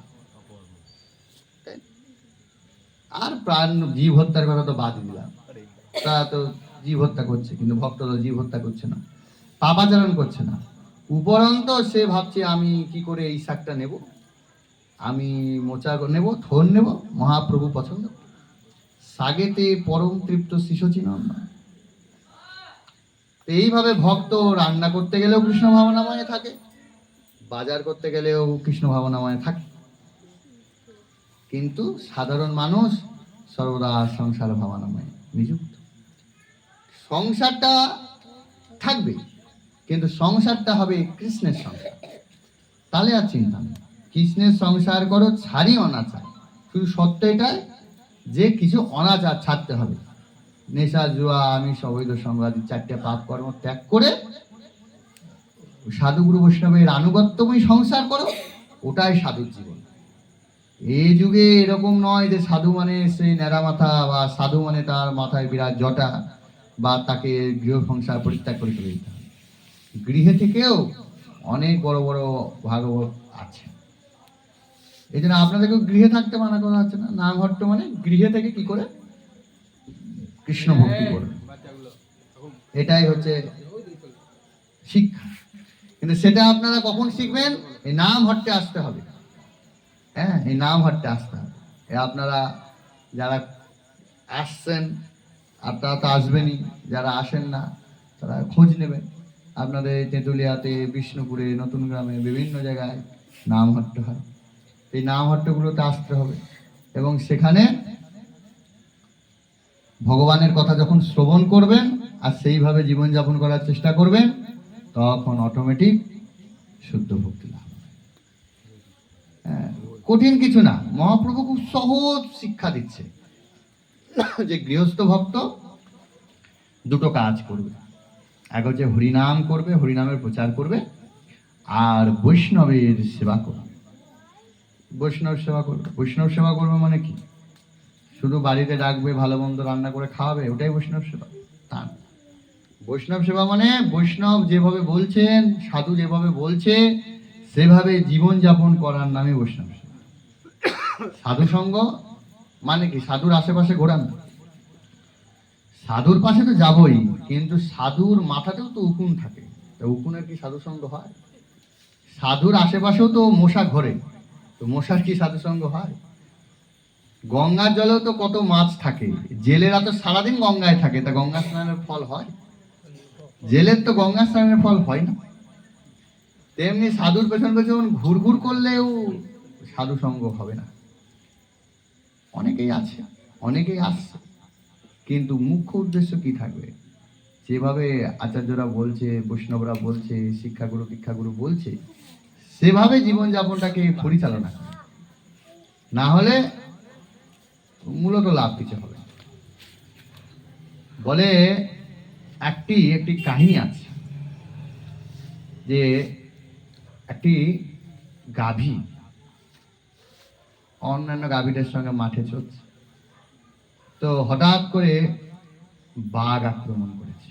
সবাই প্রাণপণে ছুটেছে, বাঘ একটা গাভীর পিছনে ছুটছে, ছুটতে ছুটতে ছুটতে একটি মানে ওটাকে পাঁক বলে আর কি, পুকুর ছিল, প্রচুর ঘাস কচুরিপানা এইসব হয়ে টয়ে ওই অনেকটা পাঁকের মতো হয়ে গেছে। এইবার সেই গাভী গিয়ে পাঁকে আটকে গেছে, পিছন পিছন বাঘ আসছে, বাঘও গিয়ে আটকে গেছে। একই পাঁকে গাভীও আটকে গেছে, বাঘও আটকে গেছে। তো বাঘ তো নিশ্চিন্ত, গাভী আরো নিশ্চিন্ত, দুজনে আটকে আছে। যখন সন্ধ্যাকালে গোরক্ষক সে দেখছে তার সব গাভীগুলো ঘরে ঢুকছে, দেখছে একটা গাভী নাই, কি হলো? তো গাভীটা তো গরুটাকে খুঁজতে বেরোতে হবে, খুঁজতে বেরিয়েছে। তখন আরো সঙ্গে কিছু লোক গেছে। এবার মাঠে যখন এই মালিক যখন গাভীর নাম ধরে ডাক দিচ্ছে, তখন গাভীও হামবার অফ দিচ্ছে। ও তো এই ডাক জানে যে এটা আমার মালিকের ডাক, আর মালিকও জানে যে এটা আমার গাভীর ডাক। তখন ওইদিকে ও অনুসরণ করে গিয়ে দেখছে যে ওরে বাবা, গাভী তো ফেসে গেছে পাঁকে, তাজা ফেসেছে, অতি নিকটে আবার আর একজনও তো ফেসে গেছে, সে তো আরো ভয়ানক। তো তখন তারা কোনো রকমে সেই গোয়ালওয়ালরা তারা গাভীটাকে ওখান থেকে উদ্ধার করে বার করে, এবং বাঘটা ওখানে পড়েই থাকে, গাভী চলে গেল। দেখুন, এখান থেকে শিক্ষা দিচ্ছে আচার্যরা যে বাঘ তো অনেক শক্তিশালী, অনেক বিক্রমশালী, কিন্তু বাঘ ওই পাকেই পড়ে থাকলো আর গাভী উঠে চলে গেল। কেন? মালিক আছে বলে। না, বাঘের মালিক নেই, কিন্তু গাভীটার মালিক আছে। এই মালিক থাকলে মালিক দাসের জন্য ভাবছে। তো ভক্ত এ জগতে সংসার করছে, অভক্তও করছে। অভক্ত কৃষ্ণকে ভুলে গিয়েছে, আর ভক্ত কৃষ্ণের মুখী হয়েছে, মানে কৃষ্ণকে নিয়ে সংসার করছে। তাই একই জড় জগতে দুজনাই এসেছে, কিন্তু এর মালিক আছে। এর যেদিন সময় হবে ভগবান এসে একে উদ্ধার করে নিয়ে চলে যাবে, আর ওই জীবাত্মা পড়েই থাকবে। পুনরপি জননম পুনরপি মরণম পুনরপি জননী জঠরী শয়নম, আবার জন্ম, আবার মৃত্যু, আবার জরা, আবার ব্যাধি। ভক্তের বৈশিষ্ট্য কি? ভক্ত ভগবানের উপর শরণাগত। ঘরের কুকুর আর রাস্তার কুকুর দুটোই কুকুর, কিন্তু ঘরের কুকুরের গলায় বেল্ট আছে, কিছু করতে গেলে ভাবে বাবার এখানে লোক আসবে, আর রাস্তা কুকুরের কোনো খোঁজ আছে? তেমনি আমরা অসংখ্য জীব সব ভগবানেরই অংশ, বিভিন্ন অংশ, কিন্তু যে ভগবানের শরণাগত হয়েছে তাকে ভগবান বিশেষ রূপে পরিচর্যা করে।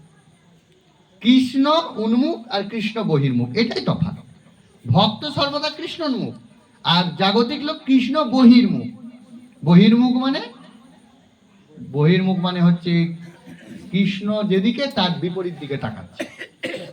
কৃষ্ণ বহির্মুখ হইয়া ভগবাঞ্ছা করে, নিকটস্থ মায়া তারে জাপটিয়া ধরে। মায়া বেশি দূরে নাই, মায়া নিকটস্থ, তাই বলছে নিকটস্থ। ভাববেন না যে মায়া অনেক দূরে আছে, মায়া একেবারে ভগবানের পেছনেই থাকে, জানেন তো? জেনে নিন এটা, মায়া ভগবানের পেছনেই থাকে, ভগবানের পেছনেই মায়া দেবী থাকে সবসময়, বেশি দূরে থাকে না। যেই আপনি ভাবেন কৃষ্ণের দিকে তাকাবো না, অন্য দিকে তাকাবো, তখনই মায়া দেবী একদম যেমন তেমন না, বলছে জাপটিয়া ধরে। জাপটিয়া ধরে মানে একবারে দৃঢ় আলিঙ্গন। হ্যাঁ, হালকা হালকা হালকা আলিঙ্গন দেবে না। অনেক সময় দেখেন না হালকা আলিঙ্গন হয়, হালকা আলিঙ্গন, হালকা না, নিকটস্থ মায়া তারে জাপটিয়া ধরে, একদম জাপটে ধরবে। তখন ওই মায়া যা করাবে তাই করবে। কত মাদৃশ জীবের কত হচ্ছে, আমরা ভক্তের বেশ ধারণ করলো, কত সময় মায়ার দ্বারা ভ্রমিত হয়ে আমরা মায়ার কর্ম করছি, সঙ্গ দোষের প্রভাবে। তাহলে বারবার সাধু সঙ্গ, সংঘাত সঞ্জয়তে কামাত কামাত ক্রোধবি যা হতে, ক্রোধ ভবতী সম্মোহ, সম্মোহ ভবতী স্মৃতিবিভ্রম, স্মৃতিবিভ্রম বুদ্ধিনাশ, বুদ্ধিনাশস্য পুনঃ। আছে না? ধায়তে কি শ্লোকটা কি? ধায়তে বিষয়াং পুংসাং সঙ্গস্তূপ জায়তে, সংঘাত সঞ্জয়তে কামাত কামাত ক্রোধবি যা হতে, ক্রোধ ভবতী সম্মোহ, সম্মোহ ভবতী স্মৃতিবিভ্রম, স্মৃতিবিভ্রম বুদ্ধিনাশ, বুদ্ধিনাশস্য পুনঃ। ধ্যায়তে বিষয়াং পুংসাং সঙ্গস্তূপ জায়তে। সঙ্গ যেমন করব তেমন মনোভাব আমার মধ্যে চলে আসবে। জলের নিজস্ব কোনো রং নাই, কিন্তু জলে যখন নীল মেশাবেন নীল হয়ে যাবে, হলুদ মেশাবেন হলুদ হয়ে যাবে, আলতা একটু দিয়ে দেবেন লাল হয়ে যাবে। তেমনি মনটা নির্মল, কিন্তু যে ব্যক্তির সঙ্গ করব ওই রকম মানসিকতা চলে আসে। তাহলে সাধুর সঙ্গ করলে সাধু সঙ্গের মানসিকতা আসবে। এই যে এখন পাড়ার নাম করা মাতাল, বলে খুব ভালো মাতাল, হাই কোয়ালিটি, বলে তো খুব মদ পেলো কোথায় রে বাবা? ও কি মায়ের পেট থেকে নিয়ে বেরিয়েছে? না। আর তুমি সারাদিন হরি হরি করছে, জপের মালা কোথায় পেলাম? মায়ের পেট থেকে নিয়ে বেরিয়েছে? দুটোই না। ও যেখানে মাতালরা বসতো সেখানে বেশ ভালো করে সঙ্গ করেছে, নিয়ম করে অ্যাটেন্ডেন্স একদম টাইম মতো, তাদের দেরি হবে না। এই যে আমাদের দেরি হয়েছে, মাতাজি বলছে এই কখন আসবে কখন আসবে, ওদের দেরি হবে না, দেরি হলে এক গ্লাস কমে যাবে, একদম টাইম মতো প্রেজেন্ট দিচ্ছে। আমাদের তো একটু প্রেজেন্ট দিতে দেরি হবে, ওদের প্রেজেন্টেও দেরি না। এত মনোযোগ সহকারে সঙ্গ করেছে যে ভালো মাতাল হয়েছে। আর যদি ভালো করে নিয়ম করে প্রতিদিন জুয়ার আড্ডায় বসে, বেশ ভালো জুয়ারি হয়েছে, নাম করা জুয়ারি। হ্যাঁ, সেরকম ভালো করে যদি সাধু সঙ্গ করে ভালো সাধু হয়ে যাবে। কিন্তু সাধু হতে চাইলে তো মায়া চাইতে দেবে না, তাই জন্য কৃষ্ণোন্মুখী হতে, একটু কৃষ্ণর দিকে তাকাতে হবে। কৃষ্ণোন্মুখী হলেই ব্যাস, আর চিন্তা না। এই যে আপনারা সব সম্মেলনে মায়াপুরে গেলেন, মায়াপুরের মূল আকর্ষণ কে? হ্যাঁ, কে? শ্রী শ্রী রাধা মাধব। রাধা মাধব পঞ্চতত্ত্বকে কেন্দ্র করে এই শ্রীধাম মায়াপুরের এত প্রভাব প্রতিপত্তি। তা সবাই অপেক্ষা করে থাকে কি, কখন শ্রী শ্রী রাধা মাধব অষ্টসখীগণকে দর্শন করবে। মহা পাতকিরও মন ভুলে যায় যখন পূজারীরা পর্দা সরিয়ে দেয় আর রাধা মাধব সখীবৃন্দের দর্শন হয়। তা সেইখানে গিয়ে লক্ষ্য করবেন একটা বিশেষ বিষয়। দেখুন, এই যে রাধা মাধবের বাম দিকে 4 জন, ডান দিকে 4 জন যে সখীরা আছে, হ্যাঁ, ললিতা, বিশাখা, চিত্রা, চম্পকলতা, ইন্দুরেখা, রঙ্গদেবী, সুদেবী, তুঙ্গবিদ্যা, এই যে সখীরা দাঁড়িয়ে আছে, সব সখী কোন দিকে তাকাচ্ছে? ওই রাধাকৃষ্ণের দিকেই তাকাচ্ছে। কেউ কিন্তু এদিক ওদিক তাকাচ্ছে না। দেখবেন সব সখী ওই যুগলের দিকেই তাকাচ্ছে। কেউ কি পাবলিকের দিকে তাকাচ্ছে বা কেউ অন্য দিকে তাকাচ্ছে? রাধা মাধব সামনে দেখছে, কিন্তু সখীরা কোন দিকে দেখছে? সব রাধা মাধবের দিকেই তাকিয়ে আছে। এটাই হচ্ছে সখীদের বা সখী ভাবের বৈশিষ্ট্য, যে তারা অন্য কিছু আর দেখতে চায় না, তারা শুধু ওই যুগলকেই দেখছে। তো আমাদেরকেও ওই রকম হতে হবে। আমরা তো সখীদের জায়গায় যেতে পারবো না, ওটা তো রাগাত্মিকা ভক্তি, কিন্তু রাগানুগা ভক্তি, অর্থাৎ উনাদের আনুগত্যে করতে হবে। মানে উনারা যেমন রাধাকৃষ্ণ ব্যতীত কোনো দিকে তাকাচ্ছে না, আমাদেরও তেমনি ওই রাধাকৃষ্ণ ব্যতীত, নিতাই বিশ্বম্ভর ব্যতীত অন্যদিকে তাকানো যাবে না। যখনই তাকাবো তখনই আমাদের দ্বারা কিছু ভুল হবে, মায়ার কবলে পড়বো। আর যতক্ষণ ওই নিতাই চাঁদের দিকে তাকিয়ে থাকবো, রাধাকৃষ্ণের দিকে তাকিয়ে থাকবো, ততক্ষণ সব ঠিক আছে, কৃষ্ণ ভাবনা আমার। আর কৃষ্ণ থেকে একটু সরে গেলে পিছনে মায়া দাঁড়িয়ে আছে, নিকটস্থ মায়া তারে জাপটিয়া। এর জন্য আমাদেরকে কি করতে হবে? বারবার সাধু সঙ্গ করতে হবে, বেশি কিছু না। হরিনাম, হরিনামের প্রচার, মহাপুর সাধু সঙ্গ। তো সাধু সঙ্গ করবো, সাধু চিনব কি করে? কে সাধু, কে বৈষ্ণব? মহাপ্রভুর এক পার্ষদ মহাপ্রভুকে জিজ্ঞেস করছে কে বৈষ্ণব? তো মহাপ্রভু বলছে যার মুখে একবার হরিনাম সেই বৈষ্ণব। সবাই খুব খুশি, মহাপ্রভুর ভক্তরা, আরে একবার হরিনাম করলেই সেই বৈষ্ণব। কিন্তু ভক্ত আবারও প্রশ্ন করছে যে কে বৈষ্ণব? তো তখন মহাপ্রভু উত্তর দিচ্ছে যার মুখে নিরন্তর হরিনাম সে বৈষ্ণব। বলে বাবা, কঠিন ব্যাপার, যার মুখে নিরন্তর হরিনাম সে বৈষ্ণব। আবার প্রশ্ন করেছে সেই ভক্ত, মহাপ্রভু মহাপ্রভু কে বৈষ্ণব? তখন মহাপ্রভু বলছে যাকে দেখে তোমার মুখে হরিনাম আসে সে বৈষ্ণব। তাহলে একই প্রশ্ন, উত্তর কটা? 3টে। কোনটা ঠিক? ভগবান বলছেন মানে সবগুলোই ঠিক, কোনোটাই ভুল না।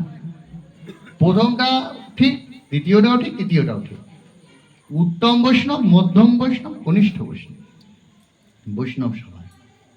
তাই আমাদের একটা জিনিসে সাবধান থাকতে হবে, যেন বৈষ্ণব অপরাধ না হয়ে যায়।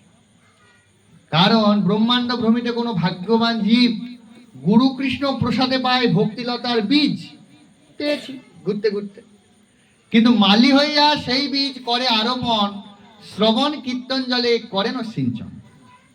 এবার গাছের বীজটা তো পুঁতে দিলাম, কিন্তু যদি জল না দিই, সার না দিই, তাহলে গাছ বড় হবে?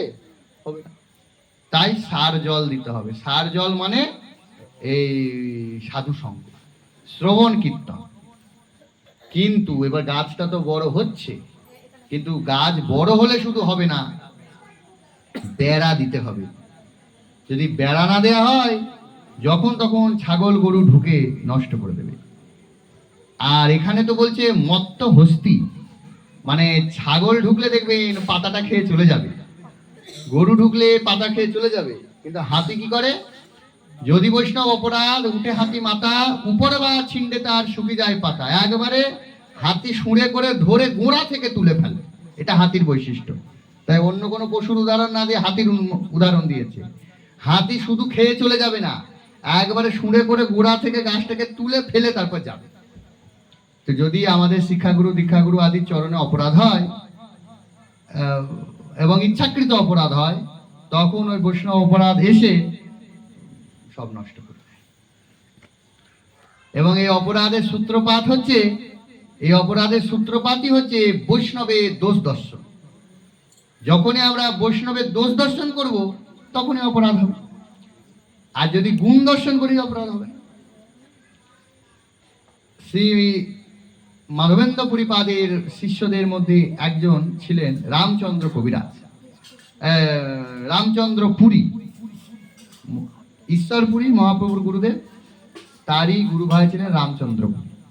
তা রামচন্দ্র পুরী যখন গুরুদেব মাধবেন্দ্র পুরীপাদ দেহ রাখছে, তখন একটা বিষয় নিয়ে নিন্দা করছিল।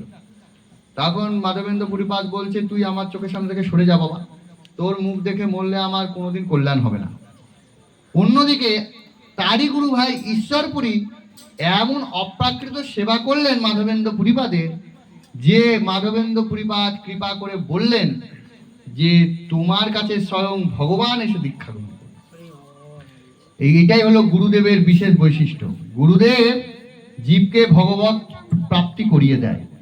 যাহারও প্রসাদে ভাই এ ভব তরিয়া যায়, কৃষ্ণ প্রাপ্তি হয় যাহা হইতে। তথাকথিত গুরুদেবের মতো হলে হবে না। আমরা ভাবছি গুরুদেব মানে বোধহয় সব সমস্যার সমাধান করবে। মেয়ের বিয়ে হচ্ছে না, তাও গুরুদেব দেখবে, ছেলের চাকরি হচ্ছে না, তাও গুরুদেব দেখবে, মাদুলি কবচ তাবিজ দেবে গুরুদেব বসে বসে। হ্যাঁ, শুদ্ধ গুরুদেব শুদ্ধ বৈষ্ণব তা করতে বসে নাই। আপনার কিসে জাগতিক উন্নতি হবে সেটা দেখার জন্য গুরুদেব বসে নাই, কি করে পারমার্থিক কল্যাণ হবে সেটা দেখার জন্য গুরুদেব বসে আছে। হ্যাঁ, তাতে যদি গৃহ ঘর বাড়ি চলে যায় তা চলে যাক, গেলে বেশি মঙ্গল। এই দোকান আছে বলেই তো বিপদ, দোকানটা চলে গেলে বেশি ভালো, আরো বেশি করে হরিনাম হবে, নাম হাঁটতে হবে, মন্দিরে যাওয়া যাবে, থাকলেই বিষয় জ্বালা। গুরুদেবের কৃপায়, মাধবেন্দ্র পুরীপাদের কৃপায় ঈশ্বর পুরীপাদ স্বয়ং চৈতন্য মহাপ্রভুকে শিষ্য রূপে পেলেন। আবার তারই শিষ্য রামচন্দ্র কবিরাজ, এই রামচন্দ্র পুরী, তিনি ওই গুরুদেবকে নিন্দা করতে করতে ওই নিন্দা কোন দিন যে ভগবান অবধি যাবে তারও ঠিক না। ওই নিন্দা করার প্রবৃত্তি যখন হয়ে গেছে, ওই নিন্দা ভগবান অবধিও চলে যাবে। হলেও তাই, গুরুদেবকে নিন্দা থেকে শুরু করেছিল। প্রথমে শিক্ষাগুরুকে নিন্দা করবে, আর প্রথমে সহজ যারা সঙ্গে আছে সেগুলোকে নিন্দা করবে, করতে করতে আর ভাল লাগবে না, এবং ওটা শিক্ষাগুরুকে নিন্দাটা করি, বা তার উদ্ধতন যারা আছে তাদেরকে করি, তখনও ভালো লাগবে না, মনে হবে এবার গুরুদেবকে করি। হ্যাঁ, গুরুদেবকে করার পরে আস্তে আস্তে আস্তে আস্তে ওটা ভগবানে গিয়ে ঠেকে, আর তখন সর্বনাশ হবে। হবেও তাই, হয়েছেও তাই। হ্যাঁ, আমি এরকম অনেক ভক্তকে জানতাম, আমাদের রামপুরহাটে অনেক এরকম ছিল। তা এক একদিন এক রকম রোগ সবার এক না। এরকম একজন ভক্তকে জানতাম, কি নিষ্ঠা! তাদের 3 বেলা আরতি হতো, 3 সেট প্রদীপ সাজানো থাকতো, 3 বেলা আরতি হবে বলে। প্রতিদিন ভগবানের ড্রেস চেঞ্জ, প্রতিদিন মালা চেঞ্জ, প্রতিদিন টাইমে টাইমে ভোগ, টাইমে সেবা। 4:30তেই মঙ্গল আরতি শঙ্খ বাজবে, 7:30তেই দর্শন আরতি হবে, সন্ধ্যে 6:30 মানে সন্ধ্যা আরতি হবে। কি বসে হলো, কিন্তু ওই একটাই ভক্তের দোষ দর্শন। এই ভক্তের দোষ দেখতে দেখতে এখন তারা কোথায় চলে গেল আর খুঁজে পাওয়া যাচ্ছে। এখন আমিষও খাচ্ছে। এর জন্যে সাবধান বৈষ্ণব। রামচন্দ্রপুরী গুরুদেবের নিন্দা করতে করতে করতে লাস্টে পুরীতে এসে শ্রী চৈতন্য মহাপ্রভু নিন্দা শুরু করলো, এত কেন খাবে, এত কেন খাবে, এত কিছু না পেয়ে এবার খাওয়ার পেছনে পড়েছে, এত কেন খাবে, এই মহা মুশকিল। এবার সব ভক্তরা তো খুব কষ্ট পাচ্ছে, একেই মহাপ্রভু কম খাচ্ছে সন্ন্যাসী, তার মধ্যে উনার নিন্দার ভয়ে আরো কম খাচ্ছে। আর ভক্তরা শুধু ভাবছে কবে যাবে রামচন্দ্রপুরী। কিন্তু মহাপ্রভু তা বলছে, দেখুন যে ভক্তকে নিন্দা করে সে খুশি হয়, নিন্দা করলে কর্মফল নষ্ট হয়ে যায়। যখন যখন ভগবান দেখে কোনো ভক্তের অনেক কর্মফল জমে গেছে, তখন ভালো করে তার নামে একবার একটা এমন ব্যবস্থা করেছে খুব নিন্দা হোক। আর খুব যখন নিন্দা হয় তখন ওই ওয়াশিং মেশিন কাপড়ে পরিষ্কার হয়ে যাওয়ার মতো, সব নিন্দা করে করে তো নষ্ট করে দিয়েছে এবং পবিত্র হয়ে গেছে। যেমন এই বরাহ শুকর, মানুষে মলত্যাগ করে আসে, শুকর গিয়ে খেয়ে নেয়, জায়গাটা তো পরিষ্কার হয়ে যায়। তো নিন্দুককে বলা হচ্ছে শুকরের মতো, ও একটা ভালো কাজ করছে, কিন্তু যার নিন্দা করছে তার দেখবেন কল্যাণ হচ্ছে, তার খুব কল্যাণ হচ্ছে, আর সেই সময় বেশি হবে। তো মহাপ্রভু তো খুব ভালো লাগছে, বলছে না না উনি আমার কাকা গুরু, উনি ঠিকই বলছে, আমি তো সন্ন্যাসী, আমার এত খাওয়া উচিত না। কিন্তু সার্বভৌম ভট্টাচার্যের জামাই কি করলো, এত শ্বশুর মশাই মহাপ্রভুকে খাওয়ানোর আয়োজন করেছে, আর সার্বভৌম ভট্টাচার্যের জামাই অমুক সে এসে নিন্দা করলো, হ্যাঁ সন্ন্যাসী এত খায়, বাবা অন্ন থেকে একবারে ঘি চুয়ে পড়ছে, বাবা ভালো সন্ন্যাসটা। সার্বভৌম ভট্টাচার্য মারতে ছুটলেন, আর সার্বভৌম ভট্টাচার্যের স্ত্রী বলছে, হে জগন্নাথ, আমার একমাত্র জামাই কোথায়, তাকে নিয়ে আমি আনন্দ করব, হে জগন্নাথ তোমার কাছে এমন জামাই তো আমি চাই না, এমন জামাই থাকার চেয়ে আমার মেয়ে বিধবা হওয়া ভালো, যার উপদ্রবে ঘরে ভগবান এসে সেবা গ্রহণ করতে পারে না, এমন জামাই আমার লাগবে না। হ্যাঁ, অপরাধের ফলে 3 দিনের মধ্যে বিসূচিকা রোগ, বিসূচিকা মানে কলেরা আক্রান্ত হয়ে ছটফট করছে অমুক, কেউ যাচ্ছে না, মল মূত্রে গন্ধে তার কাছে যাওয়া যাচ্ছে না। কিন্তু শ্রীমান মহাপ্রভু যখন জানতে পারলেন যে অমুকের এইরকম ব্যাধি হয়েছে, সঙ্গে সঙ্গে মহাপ্রভু ছুটে গেলেন এবং অমুকের কাছে গিয়ে অমুকের বুকে হাত বুলাচ্ছে আর বলছে যে সহজে পবিত্র হয় ব্রাহ্মণ হৃদয়, শ্রীকৃষ্ণের বাসস্থান দেহ হয়, মাৎসর্য চণ্ডলিকা কেন তাহা প্রবেশিলে, পরম পবিত্র স্থান অপবিত্র কইলে। বললো দেখো অমুক সহজে পবিত্র হয় ব্রাহ্মণ হৃদয়, ব্রাহ্মণের হৃদয় তো এমনি পবিত্র, শ্রীকৃষ্ণের বাসস্থান দেহ হয়, সেখানে ভগবান বাস করে, তাহলে মাৎসর্য চণ্ডালিকা কেন তাহা প্রবেশিলে, পরম পবিত্র স্থান অপবিত্র কইলে। তাহলে এই হিংসা রূপী, মাৎসর্য রূপী, অহংকার রূপী চণ্ডালটাকে কেন প্রবেশ করালে ব্রাহ্মণের হৃদয়ে, আর পবিত্র স্থানটাকে অপবিত্র করলে। তখন অমোঘের পরিবর্তন। এই জন্য আমাদেরকে বারবার শ্রবণ কীর্তনের মাধ্যমে সাবধানতা বজায় রাখতে হবে, আর ভগবানের সেবায় দৃঢ় থেকে দৃঢ়তর ভাবে যুক্ত হতে হবে। আমাদের সেবা মানে আমরা কি ভগবানের সেবা করি, আমরা কিছুই করি না অ্যাকচুয়ালি দেখতে গেলে। ভাবুন একবার নিজেদের জীবনে কি করি, কোন রকমে ভোরবেলায় উঠে আরতিটা একটা একটু কষ্টসাধ্য, আর বাকি খাই দায় বেশ বিন্দাস ভালোই আছে। এই যে কালকে একাদশী, অনেক ভক্ত আবার একাদশীর আগের দিন রাতে একটু বলে অন্ন খেলে ভালো হয়, হ্যাঁ কাল বাবার এই অন্ন হবে না, আজকে রাতে একটু অন্ন খাবে। খাওয়া দাওয়াতে কোনো জোর ভালোই আছে, কোনো অসুবিধা কিছু নাই। আমরা এক পা তুলে তপস্যাও করছি না, আর আমরা কঠিন কিছু ব্রতও করছি না, তা আমরা ভালোই আছি, অসুবিধা কিছু নাই। আর 16 মালা কোনো রকম পুজিয়ে দিচ্ছি যেন তেন প্রকারে, গোটাটা না বললে হবে, হরে কৃষ্ণ রাম রাম হরে হরে কোনো গোটা টানলে, হ্যাঁ গোটাটা বলার দরকার নাই, কি আবার গোটাটা বলার দরকার কি, একটু অর্ধেক শুনে গেলেই হয়। ওরকম কতজন, বা একবার মন্ত্র বলে 10টা করে গুটি টেনে নিলেও হবে। তাহলে আমাদের তপস্যাটা কোথায়? আমাদের তপস্যাটা হচ্ছে খুবই সহজ, 4টা নিয়ম পালন, 16 মালা জপ, একাদশী আদি ব্রত, আর প্রচার। শুধু ভগবানের নামের প্রচার করলেই ভগবান। তাই যেন তেন প্রকারেণ আমরা প্রচার থেকে বিমুখ হব না, প্রচার থেকে সরা যাবে না, প্রচার চালিয়ে যেতে হবে। যাই হোক, দেখুন ভক্তের সঙ্গে যখন আমরা আসি, সবসময় যে আমার মনের মতো সবকিছু হবে তা হবে না। একটা কিছু বাসন এক জায়গায় থাকলে ঠোকামোকা লাগবে, আওয়াজ হবে। বলছে এই স্বামী স্ত্রীর, প্রভুপাদ বলতে যদি স্বামী স্ত্রীর মধ্যে ঝগড়া না হয় তাহলে বুঝতে হবে কিছু অসুবিধা আছে। কুছ কালা হয়, জেনুইন না। স্বামী স্ত্রী আর ঝগড়া হবে না তা হয়? তাই মেঘ গর্জন হবে, জল পড়বে, সব ঠান্ডা হবে, আবার মিল হবে। তো সেরকম সাধু সঙ্গে এলে সবই যে আমার মনের মতো হবে, সবাই আমাকে খুব ভালোবাসবে, সব আমার মনের মতো হবে, আমার মতনই সেবা করবে, তা হবে না। এখানেও নানা রকম হবে, কিন্তু আমাদেরকে সাবধানতা করতে হবে। এই যে নৌকাতে যদি কখনো ঝগড়া লাগে, তা বাসে ঝগড়া লাগে, ট্রেনে ঝগড়া লাগে, দূর মশাই যাবো না, নামি যায়, বাসটা নামবো, আমি এক্ষুনি নামে যাবো, যাবো না বলে নামি যায়। আচ্ছা নৌকাতে নামে কেউ?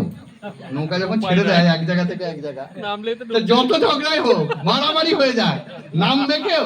দূর মশাই থাকবো না, আপনাদের নৌকায় অশান্তি করছেন বলে ঝপ করে নামবো, নামবে কেউ? নামবে না। বলো তুই ওই পারে চল, তোকে দেখা, এই দেখবে আমি কে, এই যে নানা রকম বলবে। হ্যাঁ, শুধু ওই পারে নৌকাটা ঠেকুক একবার, তারপর দেখছে, কিন্তু নামবে কি, ঝাঁপ মারবে কি? তেমনি আমরাও অনেক কৃপার ফলে ইস্কন রূপী, নামহট্ট রূপী ছোট নৌকায় বসে গেছি। এখন এই নৌকায় বসে অনেক ঝামেলা হবে, অশান্তি হবে, আবার চুপচাপ ধুলো ঝেড়ে আবার বসে যেতে হবে। এখান থেকে যদি ভাবি নেমে যাব, তাহলে বিরাট বিপদ, একবারে জলে, বোঝা যাচ্ছে? আর একটা পরিপাটি মহারাজ উদাহরণ দেয়, কাঁচা আম আর পাকা।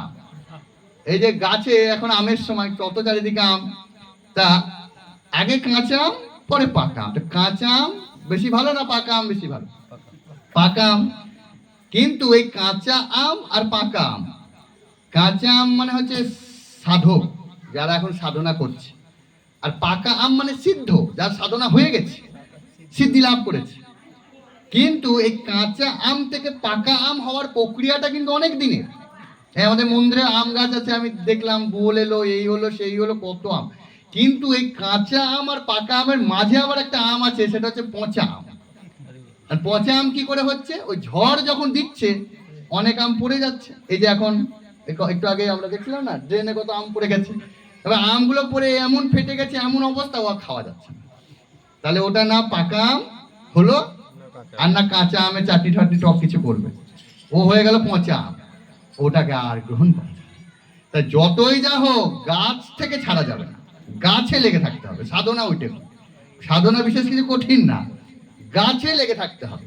গাছ থেকে ছেড়ে গেলে হবে না, ছেড়ে গেলেই পচা আম, আর লেগে থাকলে ওই কাঁচা আম একদিন না একদিন পাকা আম হবেই, হবে তো? তাহলে আমাদের কি করতে হবে? ওই গাছে লেগে থাকতে হবে, মানে যার মাধ্যমে বা যেখান থেকে আমরা ভক্তি জীবন শুরু করেছি সেইখানে আমাদের লেগে থাকতে হবে। বা বড় জোর হয়তো তার মধ্যে আমি কিছু বুঝতে পারছি সুবিধা অসুবিধা, তাহলে আরেকটা কোথাও গিয়ে সেখানে ভক্তি জীবনের সঙ্গে লেগে থাকতে হবে। কিন্তু ভক্তি জীবন যদি ত্যাগ করে দিই তাহলে আমরা পৌঁছানো করি। কিন্তু আমরা তো বুঝালে বুঝতে চাই না। হ্যাঁ, আর 5 মিনিট সময় আছে, একটা কাহিনী বলে আজকের মতো বিশ্রাম দিয়ে দেব, তারপর আবার কোনোদিন হলে বলবো। তো একটি গ্রামে সেখানকার খুব বিশিষ্ট ব্যক্তি, ধনী ব্যক্তি, তার মেয়ের বিয়ে। সেই সময় তার লস টস ছিল না বাবা, ওই প্যান্ডেল করেই হতো। তো বিশাল প্যান্ডেল হয়েছে, এত আনন্দ, বিয়ে বাড়ি বিশাল আয়োজন হয়েছে, সানায় টানায় বাজছে, পাড়ার অনেকের ভদ্র মান্যগণ্য ব্যক্তির নিমন্ত্রণ। এখন বড় বাড়িতে যখন বিয়ে টিয়ে হয় তখন তো গ্রামের বড় বড় মানুষদের নিমন্ত্রণ থাকে, কিন্তু এক্ষেত্রে সাধারণ অনেক মানুষেরই নিমন্ত্রণ। তো সবার মনে তো আনন্দ যা আছে, পাড়ায় 3টে কুকুরের মনেও আনন্দ ধরে না, সেই কুকুরদেরও খুব আনন্দ মনে। হ্যাঁ, যে যাক আজকে বাবুর মেয়ের বিয়ে, খুব ভালো, এত ভোজ ভাত যখন হচ্ছে আমরাও পাবো কিছু। হ্যাঁ, কিন্তু একটা কুকুর বলছে, দেখ সে না হয় হলো, কিন্তু আমাদেরকে তো ডাকেনি, তাহলে আমরা কি করে যাব? তখন আর একজন কুকুর বলছে, চুপ কর, তোর সবসময় বাজে বাজে কথা, নেগেটিভ ভাবিস কেন সবসময়? ডাকেনি, আরে ভুলে গেছে, মানুষ এত চাপ। হ্যাঁ, আমাদেরকে মনে রাখে, ভুলে গেছে। উনি ভুল করলে আমরা ভুল করবো কেন? আমরা যাব। হ্যাঁ, সব সময় সব প্রোগ্রামে ডাকতেই হবে তো? ঠিক আছে আশা মাতাজি, উনি বলতেই পারে, আমি নি তাই করে হরি বল বলে চলে যাও, তারপর খেতে না দিলে তখন বলবো। হ্যাঁ, কিছু তো পাবো। আরে পনির টনির না হলে টক ফক তো থাকবে একটু, হ্যাঁ কিছু থাকবে। তো যাবো চলো। তো বলছে তাহলে কি করে যাবি? তো চল। খুব সুন্দর 3টে কুকুর ঢুকছে, আর মেয়ের বিয়ে কখন জামাই পক্ষের লোক আসে, বাবা তো একদম গলবস্ত হয়ে সামনেই দাঁড়িয়ে আছে আপ্যায়ন করার জন্য। আর যেই ঢুকতে গেছে একদম হৈ হৈ করে তাড়িয়ে দিয়েছে। আর কুকুরগুলো চলে গেল। কুকুর যদি ঢুকতে চায় সবাই তো তাড়িয়েই দেয়। তখন সে কুকুর বলছে, দেখ ভাই দেখ, তোর কথা শুনে ঢুকতে গেলাম, দেখ তাড়িয়ে দিল। এই ধুর, অমনি হয়, মাথা খারাপ হয়ে আছে তো, ধার দেনা করে খাও। মেয়ের বিয়ে মানে মাথা খারাপ খালি, ওর ভুল ধরলে হয়? ও তাড়িয়ে দিচ্ছে তো কি হয়েছে, আমরা খাবো, আমরা ঠিক ভোজ খাবো, কোনো চিন্তা নাই। তা অত আমাদের আপ্যায়ন টাপ্যায়নের দরকার, আমরা তো কুকুর যতই হোক, হ্যাঁ তা অত ভালো করে বলার দরকার নাই। চল দেখি কোন দিকে আছে। এবার প্যান্ডেল হয়েছে মাঠে গোল করে, বেশ কুকুর ঘুরছে ঘুরছে ঘুরছে ঘুরছে ঘুরছে, একটা ফাঁক পেয়েছে। আর কুকুরের একবারে খুব ভালো বৈশিষ্ট্য, যদি এইটুকু ফাঁক হয়, মাথাটা যদি ভরে দিতে পারে, ও শরীর ঠিক গলিয়ে ঢুকাবে যেভাবে হোক। তা বলছে তার সরু জায়গা, তা ঠিক আছে। তা 1 নম্বর কুকুর বলে, আমি আগে যাই। বলছে হ্যাঁ তাহলে চল চল ঢুক। আর যেই না ও ঢুকেছে, উঠবি ওঠ একবারে রান্নাঘরে গিয়ে। আরে বাপরে, চারিদিকে রান্না হচ্ছে, কত রান্না করে রাখা আছে, সে বলি হারিয়ে যায়। আর তো আমি বলছি না, তখন আবার কষ্ট পাবেন। হ্যাঁ, কাল এমনি একাদশী, তা অনেক আইটেম। আমাদের একাদশী তো অসুবিধা এখন নেই, সাবুন পকোড়া থেকে কি না হয়েছে। আমি যখন ছোটবেলায় ওই আসামাতে এই বাড়ি প্রসাদ সব সাদা ছিল, এখন আবার হলুদ হয়ে গেছে সব। হ্যাঁ, দিন দিন এখন রঙিন হয়ে যাচ্ছে, আর চিন্তা নাই। তখন সব সাদা সাদা আমরা শুরু করেছিলাম, আস্তে আস্তে এখন সব কালার হয়ে গেছে, একাদশীতেও চিন্তা নাই। তো যাই হোক, ও ঢুকে দেখছি বাবা এত খাওয়া দাওয়া, তো বলছে কখন আমাকে আবার ডাকবে, আবার বলবে খাবো, ওসব দরকার কি, ভিড়ের মধ্যে দুটো খেয়ে এখান থেকে চলে যায়, আর এখন বলতে হবে না। এখন জাহানা একটা খাবারে মুখ দিতে গেছে, এখন যে ঠাকুর মশাই রান্না করছে, সে দেখি কুকুর কোথা থেকে এলো, এখন রান্নাঘরে কুকুর এলে তো এখন বিপদ হবে, আবার খাবারে মুখ দিতে যাচ্ছে। তখন সে কি করবে, একটু ওই জল গরম হচ্ছিল, অন্যের জন্য সবসময় জল থাকে তো, মানে বললেই চাল ফেলে দেবে আর কি। হ্যাঁ, ওই 1 ডাবু জল নিয়ে গায়ে ছিটিয়ে দিয়েছে। আর যেই না ছিটিয়েছে, সে তো কাইমাই করতে করতে আবার ওই ফাঁক দিয়ে বেরিয়ে গেছে। হ্যাঁ, এখন বাইরে 2 বন্ধু অপেক্ষা করছে, কি হলো, বন্ধু খেতে গেছে ভোজ। হ্যাঁ, এই তো বন্ধু বেরিয়ে এসছে, খুব খুশি তারাও। হ্যাঁ, আরে কি হলো রে? বলছে হলো মানে, যাওয়া মাত্রই গরম গরম, যাওয়া মাত্রই গরম গরম। হ্যাঁ, খুব ভালো বাবা, সবার হয় নাকি, বিশিষ্ট কোনো ব্যক্তি এখন যদি আসে, এই ওই ঠান্ডা পুরি দিতে পারে, এই গরম পুরি দাও, গরম দাও, গরম বেগনি দাও, সব গরম গরম দাও। তো বিশিষ্ট ব্যক্তি ছাড়া তো এত কেউ খেয়াল করে না যে একদম গরম গরম দেবে। তো তার জমিদার বাবু তাহলে খুব ভালো, তাহলে বলছে হ্যাঁ ভালো মানে, যাওয়া মাত্রই আমার গরম গরম। বলছে বাহ। তখন ওর কথাতে দ্বিতীয় বন্ধু খুব উৎসাহ পেয়েছে, যে যাক তাহলে ভালো, লোকটাকে যতটা খারাপ ভাবছিলাম অমনি না, ভিতরে আয়োজন ব্যবস্থা আছে, কুকুরের জন্য আয়োজন আছে। এখন দ্বিতীয় কুকুর ঢুকেছে, ওই একই গর্ত দিয়ে একই জায়গায়। তারও মনে এসেছে যে বাবা ওকেও গরম গরম দিয়েছে, আমার অত ভিআইপি ব্যাপার নাই, আমাকে ঠান্ডা যা আছে ওই খেয়ে এখন তাড়াতাড়ি বেরিয়ে যায়, এমনি তো পায় না সব দিন। কিন্তু দুর্ভাগ্য এমন, ওই কুকুরগুলো আবার একই দেখতে, 3টে লাল কুকুর। এইবার রাধুনি ভাবে ঠাকুর মশাই কি হলো রে, আবার এসছে। হ্যাঁ, তখন ওই তখনকার দিনে তো আর গ্যাস ছিল না, চেলা ওই কাঠ, ওই একটা চেলা কাঠ বার করে দিয়েছে বসিয়ে, ঘা একটা ভালো, ছুটে পালিয়ে গেছে আবার। কিন্তু বাইরে তো বলা যাবে না, তোকে কি হলো রে, বলছে আমাকে যাওয়া মাত্রই বসিয়ে দিল, একবার যাওয়া মাত্রই বসিয়ে দিল। তো বিশাল ভিআইপি ব্যাপার। হ্যাঁ, সবাইকে তো দেয় না, দেখে কি এই যে ভোজে এখন আমাদের যদিও বা তাও দেখতে পাই, হরিনামেও দেখতে পাই, পাই না এমন না, কিন্তু আগে বিয়ে বাড়িতে এখনো দেখবেন ওই জাহানা পাতে দই মিষ্টি পড়তে লাগলো, আর মানুষ মাথার কাছে হুমড়ি খেয়ে পড়বে, মানে পারলে এবার ওইটুকু তুই উঠে গিয়ে খা বাবা, চেয়ারটা আমাকে দিয়ে দে। হ্যাঁ, চেয়ারটা ধরে দাঁড়িয়েই থাকে। হ্যাঁ, এবার তার মধ্যে যদি কোনো লোক একটু আস্তে আস্তে খায়, তার তো খুব বিপদ। কিন্তু যদি স্পিডে খেতেও পারে, তা শেষে যে 3-4টা মিষ্টি পড়ার আর অপেক্ষা দেবে না। ও দাদা হলো হলো, হ্যাঁ এখানে। আরে সেই লোকটা যে এবার দুটো খাবে তা অবধি না, ও নিজে তো চেয়ার ধরে দাঁড়িয়েছে, আরো দুটোকে ডেকেছে, হ্যাঁ এই চুপ করে সব খাবি, মিষ্টিগুলো খাবি, ভাত তরকারি খাচ্ছি, তরকারি ঘরেও খাবি, এখানে মিষ্টি খাবি। এমন পরিস্থিতি, সে তো শান্তিতে খেতে পায় না। তার মধ্যে এবার ওই লোক সরিয়ে বসিয়ে দেবে, তার মধ্যে সাধারণ লোক না, খুব হাইফাই লোক গেলে একদম দাঁড়াতে হবে না, বসুন বসুন বসুন, একদম সঙ্গে সঙ্গে বসিয়ে দেবে। তো বাবাকে যাওয়া মাত্র বসিয়ে দিল। এখন 3 নম্বর বন্ধুর আনন্দ আর ধরে না। হ্যাঁ, প্রথম বন্ধুকে একদম গরম গরম, ঠান্ডা দেয়নি, দ্বিতীয় বন্ধুকে যাওয়া মাত্রে বসিয়ে দিয়েছে। তাহলে এই তো খুব ভালো লোক। এখন সে যখন ঢুকেছে ওই একই ছিদ্র দিয়ে, তখন ঠাকুরমশাই দেখছে তো মহা বিপদ, এই কুকুর তো খুব ছোট লোক, নির্লজ্জ কুকুর, এই তো বারবার ঢুকে যাচ্ছে, তা কি করা যাবে? তখন বলছে এক কাজ কর, শোন, এই ক্যাটারিং এর ছেলেগুলো একে বাঁধতো, একে বেঁধে রেখে দে। হ্যাঁ, নাহলে এ তো খুব জ্বালাতন করছে, বারবার ঢুকছে, কত দেখবো, কিসে মুখ দিয়ে দেবে না দেবে। ক্যাটারিং এর ছেলেরা ওকে ধরে ভালো করে দড়ি দিয়ে বেঁধে রেখেছে। হ্যাঁ, মুখ ফুক সব বেঁধে দিয়েছে, ক্যাঁই মাই কিছু করতে পারে না, বসে আছে। এইবার একের পরে এক ব্যাচ হচ্ছে, সব হচ্ছে। হ্যাঁ, লাস্টে একদম সব হয়ে গেছে, ঘরের লোকও খেয়ে নিয়েছে, সব শেষে বা গুটিয়ে পাঠিয়ে যাবে। তো বলছে তাহলে ওস্তাদ কি করবো এটা? কি আবার করবে, একটু উত্তম মধ্যম দিয়ে ছেড়ে দে। হ্যাঁ, ছেড়ে দে, আর থাকবে না। বাইরে যে 2 বন্ধু ভাবে সর্বনাশ, কি যে হলো, বন্ধু আর ফিরছেই না, 1.5 ঘন্টা 2 ঘন্টা 3 ঘন্টা, কি যে হলো, মেরেই ফেললো নাকি না কি করলো কে জানি। হ্যাঁ, তারা খুব ভাবছে। এখন এ অনেক রাত্রে কোনো রকমে এসেছে, কোনো রকমে খুঁড়িয়ে হাঁটিয়ে, যে কি হলো, তুমি কি তোর এত দেরি কেন? বলছে ছাড়তে কি আর চাইলে, ছাড়েই তো না, কত বলছি ছেড়ে দাও ছেড়ে দাও, ছাড়ছে, হ্যাঁ ছাড়তে চাই না। বলছি বাবা কঠিন ব্যাপার, ছাড়তে কাকে চাই না, অনেক দিনের পুরনো আত্মার আত্মীয় সে এসছে, এই না দিদি যা হবে হবে, তোমার এখন যা হবে না, একবার অষ্টমঙ্গলা পার করে যাবে। আমি গেলে হয় নাকি মেয়ের বিয়ে? বলে বাবা তো খুব নিজের লোককে বলে, তো সব তো খেয়ে দিয়ে পালায়, বলে না নিজের লোক, তুমি একদম অষ্টমঙ্গলা না পার করে যাবে না। তো ছাড়তে তো আর চাই না। হ্যাঁ, কিন্তু কি যে হচ্ছে ভিতরে তা তো 3 জনাই জানছে, কিন্তু স্বীকার করছে না।